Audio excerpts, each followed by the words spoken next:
is this newfound optimism we all have about our message finally resonating at the highest levels of government since the election.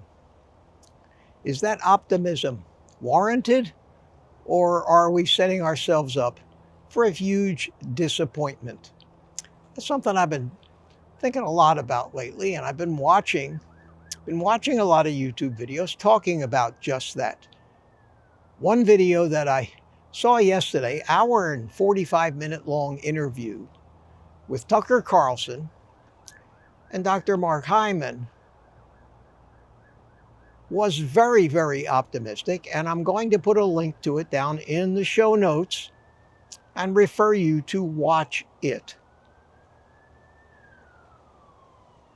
I want to comment a little on it first about my feelings and give you a few things that I think you might want to look out for and see if their glaring omission, or Mark Hyman's glaring omission of a few key important facts, should curb your enthusiasm for the many good things that will come out of all this if things go according to the way they've been presented to us.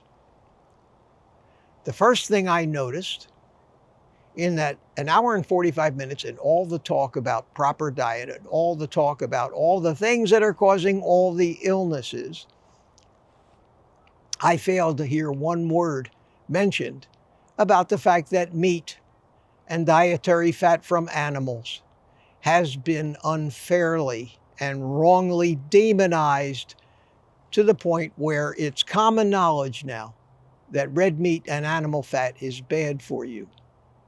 And very little mention of dietary fat whatsoever. But Dr. Hyman did, in talking about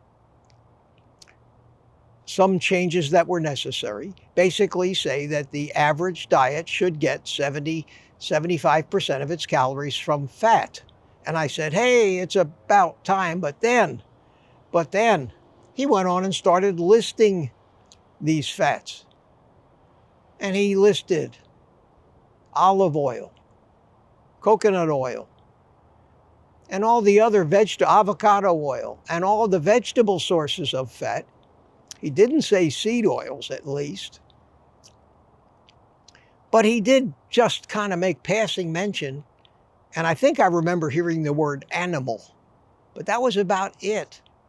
But no talk about the damage that's been done to the health of the human race by those like Ansel Keys that so started the path to demonizing red meat and saturated fat. That's one of the main problems. Most of the food he talked about, most of the fixes that they intend to put in place, without exception, have to do with farming and vegetables, fruits and vegetables. And there was overwhelming talk about healthy fruits and vegetables, contrasting to no talk about meat.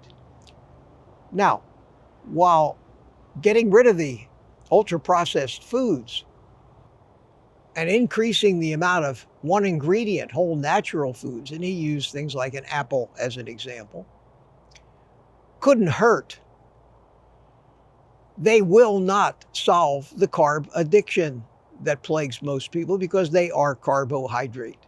There was no talk about that. There was talk about a keto diet, but only in terms of its medicinal use for treating things. Some of those things, inconsequentially, were cancer, heart disease, mental illness, dementia, and other, tiny little problems. Again, no mention of meat. But with that in mind, I think you should see this. I think you should listen very carefully. It's a long video, but I think overall, you'll come away with a renewed sense of optimism that at least we're making a start somewhere. The link for this video is down in the description. I hope you enjoy it. If you can't watch all of it, watch some of it.